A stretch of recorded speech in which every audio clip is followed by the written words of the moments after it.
আপনারা দেখছেন বর্তমানের কথা সোজা সাপটা। নমস্কার, আমি তপন চক্রবর্তী। বর্তমানের কথার পরিচালনায় শুরু হচ্ছে সোজা সাপটা। আজকের আমাদের এই অনুষ্ঠানে আমন্ত্রিত অতিথি বরুণ কুমার দাস। তিনি হচ্ছেন জেলা খোখো অ্যাসোসিয়েশনের সাধারণ সম্পাদক এবং জাতীয় স্তরে যে খোখো কর্মসমিতি আছে তারও একজন উনি কর্ণধার। তো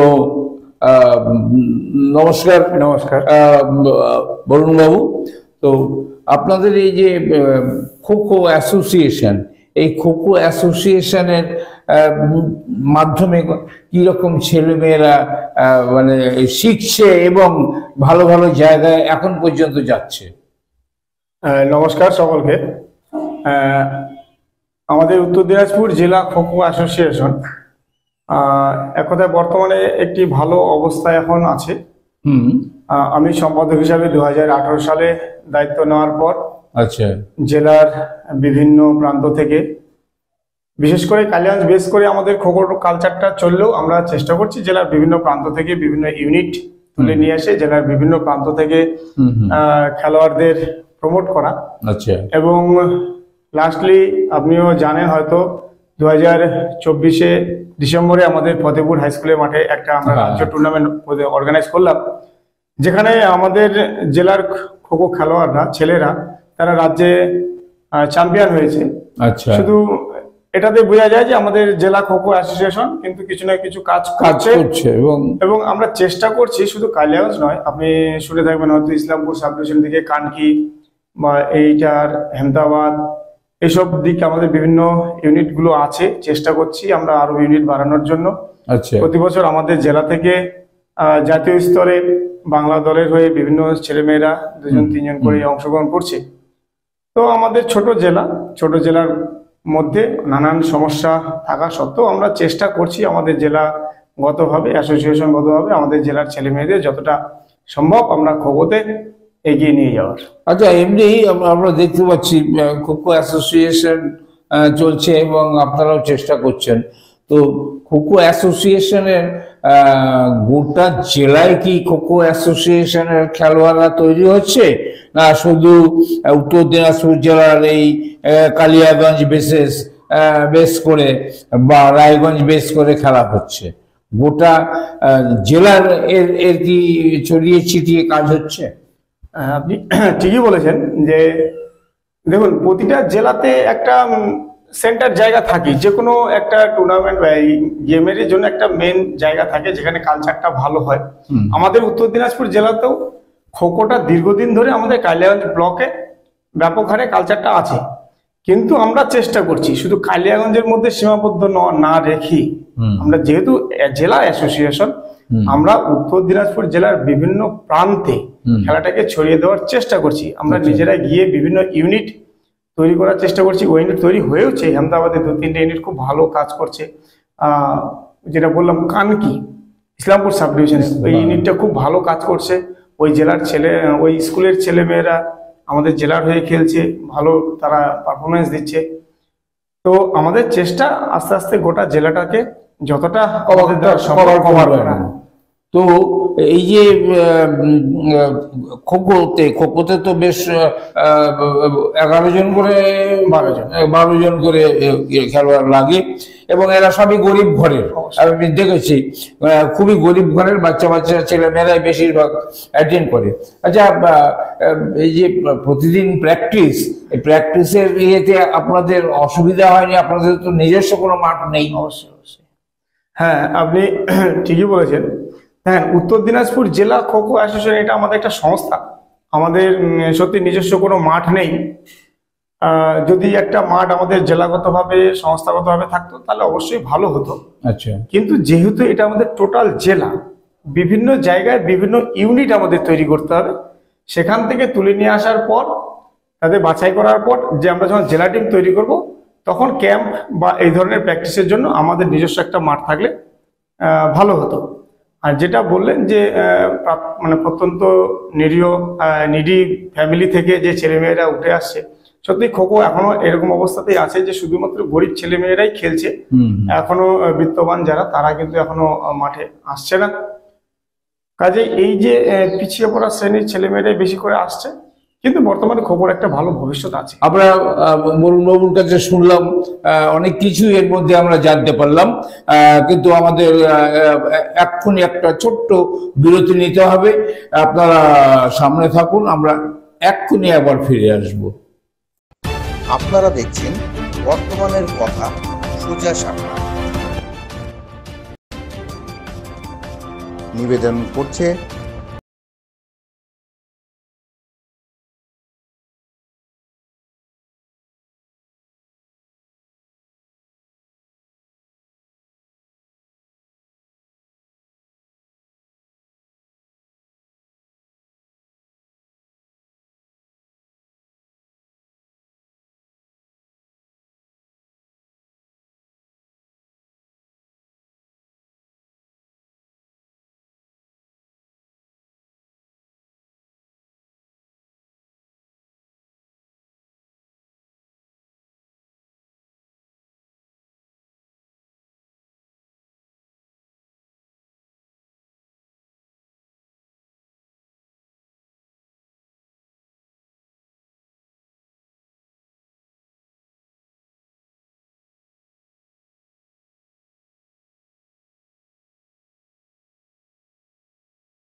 আমরা আবার ফিরে এলাম আমাদের আলোচনায় সোজা সাপটা অনুষ্ঠানে।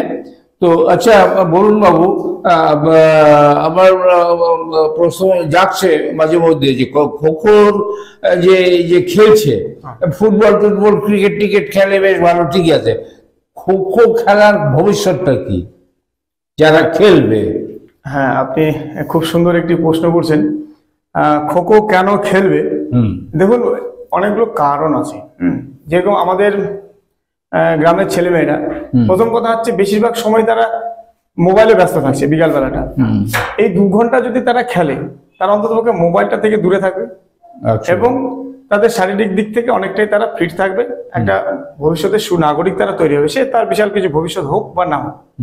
দ্বিতীয়ত, বর্তমানে দেখেন খোখো কিন্তু আর আগের মতো সেই বিষয়টা নেই যে আমরা শুধু যেটা আমরা বলতাম যে এটা আমাদের জাতীয় গেম, আমাদের দেশের মধ্যে সীমাবদ্ধ, বাইরে আর কোনো ব্যাপার নেই। কিন্তু রিসেন্টলি শুনেছেন আপনারা, এই মাস 2 আগে হয়ে গেল প্রথম দিল্লিতে যে খোখো বিশ্বকাপ, যেখানে আমাদের ভারতবর্ষের দুটো টিম, বয়েজ টিম এবং গার্লস টিম দুটোই চ্যাম্পিয়ন হয়েছে।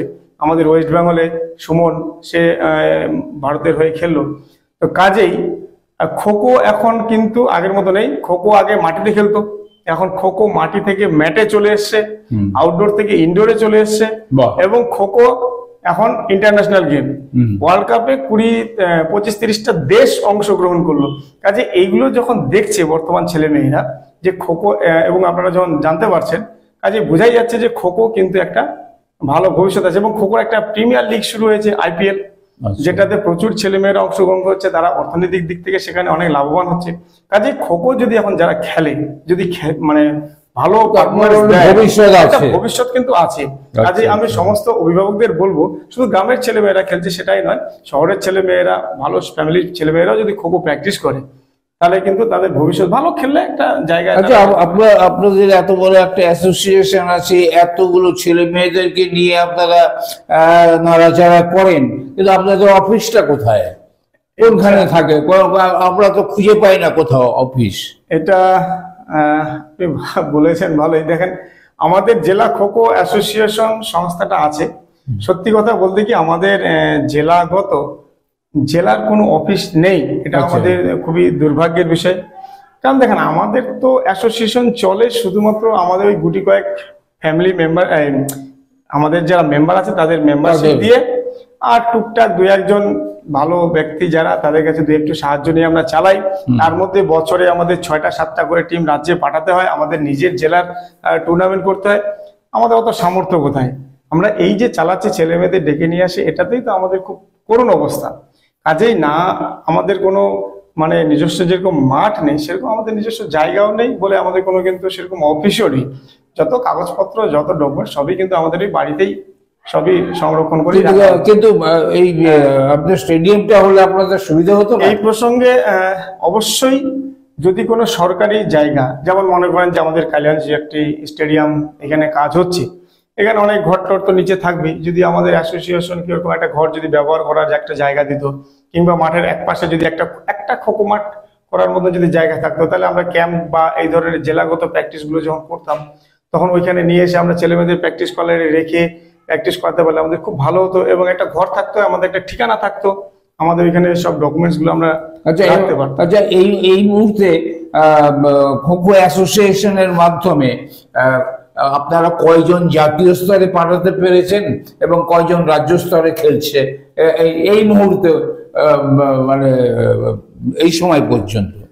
মোটামুটি রাজ্য স্তরে তো প্রতি বছর আমাদের জেলাগত টিম যেটা সিলেকশন করে আমরা রাজ্যে খেলতে যাই, সেটা খুব একটা বড় কথা নয়।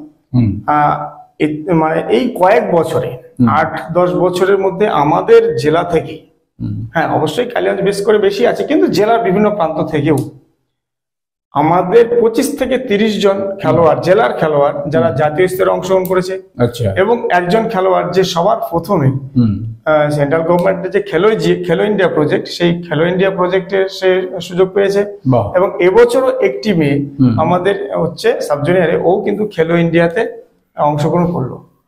তোর তো মানে কালিয়াগঞ্জ কেন, মানে উত্তর দিনাজপুর জেলার একটা গর্বের ব্যাপার। হ্যাঁ অবশ্যই, আমরা খোখো কাজ করছি বলে এটা আমাদের অবশ্যই গর্বের ব্যাপার। তুলনা আমি করব না, কিন্তু তাহলে বলবো অন্যান্য গেমের থেকে আমাদের খোখোতে কিন্তু অনেক ভালো প্রতিভাবান খেলোয়াড় উঠে এসছে। আমরা আমাদের বরুণ বাবুর কাছে শুনলাম, বরুণ বাবু একজন দক্ষ খোখো খেলোয়াড় এবং উনি একজন কর্ণধার, জাতীয় স্তরের কর্ণধার। মাঝে মধ্যে উনি রেফারি করতে যান পুনা, মহারাষ্ট্রের পুনা টুনা অনেক জায়গাতে যান। যাই হোক, উনি চেষ্টা করছেন এবং আমরা চাই যে আমাদের একটা আছে যে খেলা খোখো খেলা যেন স্মরণীয় হয়। বাংলার খোখো আজ যেন বিশ্বের দরবারে স্থান পায়। বিশ্বের দরবারে কিন্তু এবার খোখো স্থান পেয়েছে। তো সুতরাং এই গানটা কিন্তু আমাদের লেখা খুব সার্থক হয়েছে। তাই আজকে মতো আমরা আমাদের এই যে প্রোগ্রাম চলছে, অর্থাৎ যে প্রোগ্রাম চলছে সেই প্রোগ্রাম সোজা সাপটা আমরা এখানেই শেষ করছি। ধন্যবাদ, নমস্কার।